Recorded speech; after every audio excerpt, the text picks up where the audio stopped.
What is the next thing you want to know?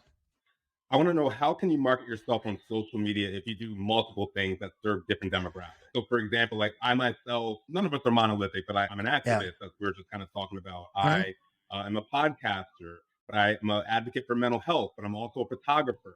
Like, how do I live my identity but market all those things? Because I want to market them, but I also don't have time to create pages for each single one of those identities. Yeah.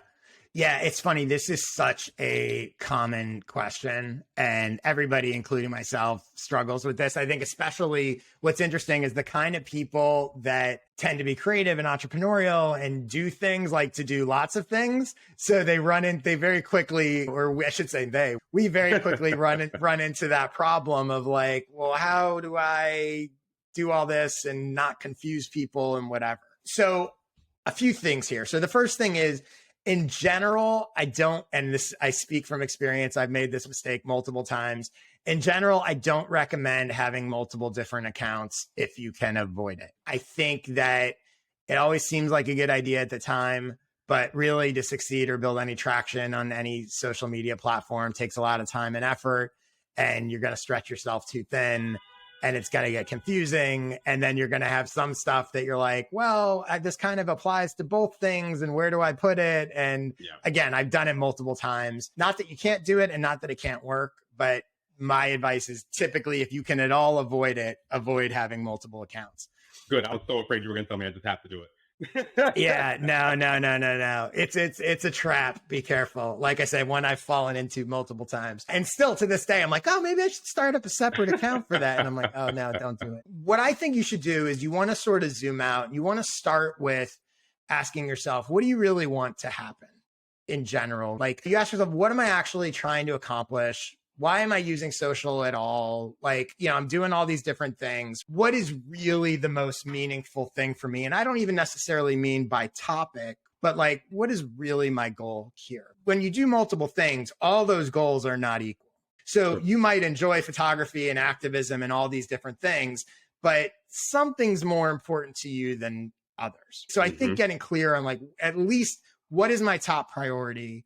And ultimately, if I could only do one thing, and I'm not saying you can only do one thing, but if I could only do one thing, I'm going to optimize for that. So at least having some ranking of their importance, I think, can help you as you think through how you want to approach this, as opposed to everything's equal, because it's not equal. You're interested in all of it, but it's not all equal. The other thing then is thinking about, just because you do multiple things doesn't mean you have to post about multiple things. And it doesn't mean that just because you can use social media to market yourself doesn't mean that you have to use social media to market yourself. So some of the things you're doing may not need social media. Some social media may be a very important component of them.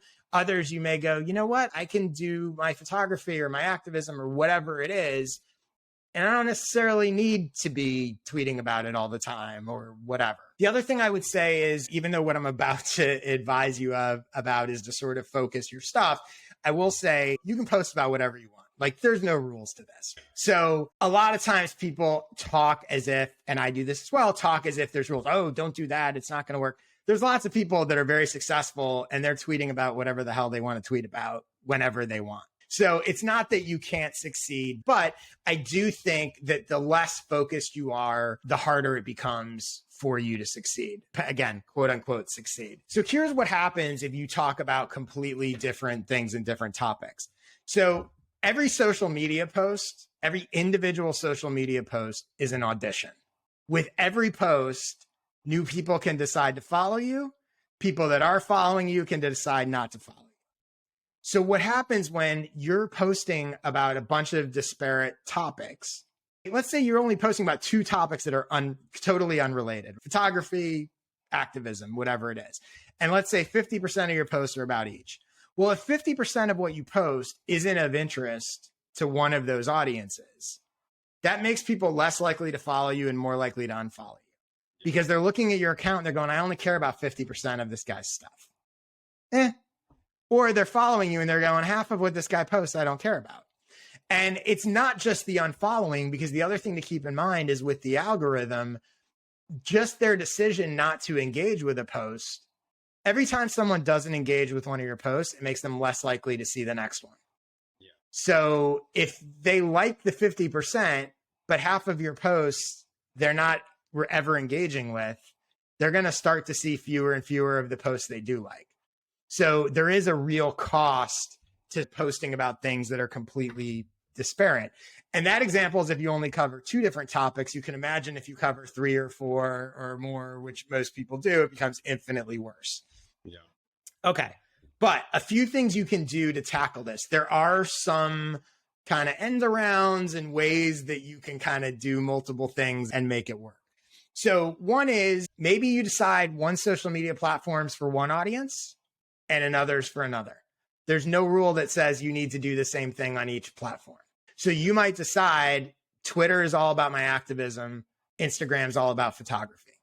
And you could, pick deciding what that is. So that's one way to juggle multiple things, is to go, my audience for this topic lives on this platform. My audience for this topic lives on that platform. And you have a consistency within that platform that works on your behalf. Another thing you can do is you can look for a through line, depending what the sort of topics are.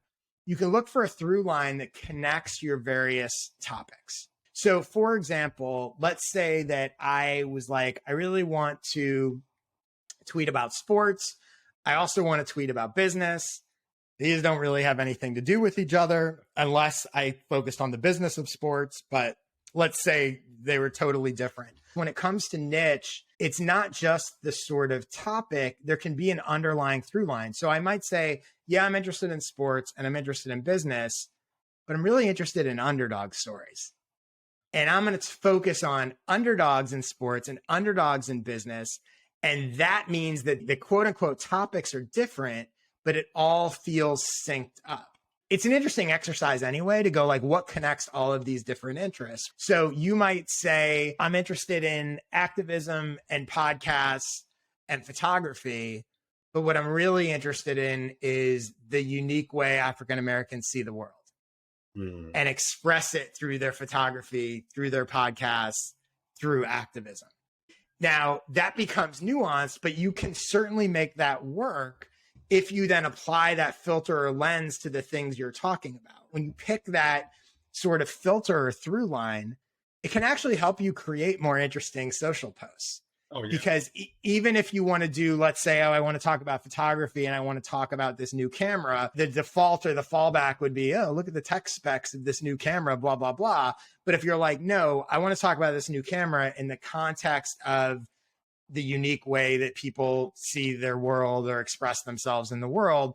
And maybe I'm going to talk about how this new technology enables X, Y, and Z expression of yourself, whatever it is. So that I think can be really effective. I think people tend to think that surface level, like photography and activism have nothing to do with each other, but they could. It's all in how you define it. And so that's another way to connect that stuff. And if you do that and express that and sort of message that, not necessarily in every post, but in the explanation, there's a big difference between, let's say, a Twitter bio that's like, I talk about photography, activism, and podcasts. And I talk about unique ways people see the world and express themselves through photography, activism, and podcasts. Now it feels synced. These things that felt totally different feel synced. So that's another sort of way to do it. But that's how I would think about it. I would either say, you know what, based on your ultimate goals, I just need to focus on this one thing. I don't need to be posting about all the other stuff.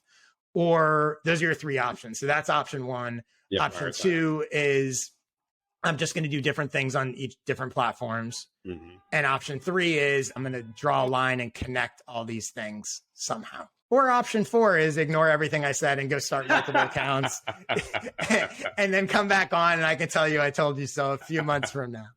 I think that exercise can also be really helpful in terms of, I don't love the term personal brand, but in terms of personal brand and even understanding your own positioning, sometimes that looking for a through line is really helpful. It's just a helpful exercise in general for you to understand like, oh yeah, this is really what I care about and what I'm really doing. And these things seem not remotely connected, but they actually are, right? And I think it forces and leads to a deeper level of messaging to people that I think makes everything more interesting and probably helps with your social posts. Because again, it allows you to not just do the sort of surface level activism's important. Okay. You know what I mean? It's like, it helps the content become more interesting.